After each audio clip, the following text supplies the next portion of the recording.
สบายดีทุกคนมื้อนี้เป็นมื้อสันวันดีเนาะครับนาทีมาซื้อของกินกับไปสุกมาอุดหนุนเจีเขียวเลยผู้ใดอยู่เมืองใหม่เฮาก็มาอุดหนุนเพิ่นเด้อมีหมักไหม้มีผักนางอัญญาบ่อูดบ่อยากนี่แม่นพิธีเลี้ยงทรง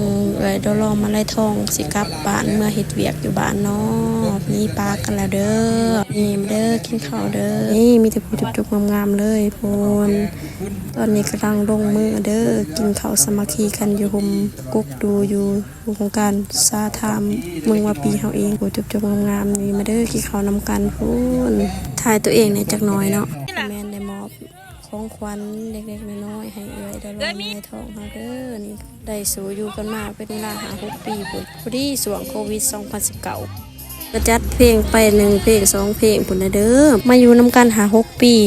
บ่ทันได้ยินเสียงเพลงจักเทื่อหาก็มาห้องมื้อนี้โอ้เสียงม่วนเด้อจับไม้มื้อสุดท้ายสินี้จากกันแล้วเด้อนักก็แม่นลำวงสามัคคีนี่ก็ได้มอบมาลัยน้ำใจผู้ละเล็กละน้อยเนาะแต่ละคนเพราะว่าเฮาก็ถ่ายบ่เบิดเด้อมัวแต่กิน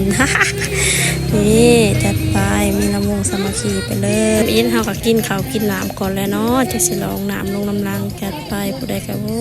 คือว่างามแท้เด้อมุมนี้เด้อนี่แต่ผู้จุบๆงามๆเลยวิวดีเด้อมื้อนี้เจ้าของหาบ่ได้ถ่ายเด้อลืมโมแต่ถ่ายวิดีโอถ่ายหูผู้นั้นผู้นี้โอ้นี่จัดไปพรเยอะเอ่ะเจอะเฮาบ่ถ่ายดอกผู้เพิ่นเนาะเฮาก็ถ่ายวิดีโอเฮาบัดสุดท้ายนี่แหละจัดไปบัดนี้คือสิเป็นถ่ายยังไงแหละเยอะไปเลยบ่ได้เว้าหลายเรื่องเลยเด้อเต้นอย่างเดียวกินอย่างเดียวพี่น้อง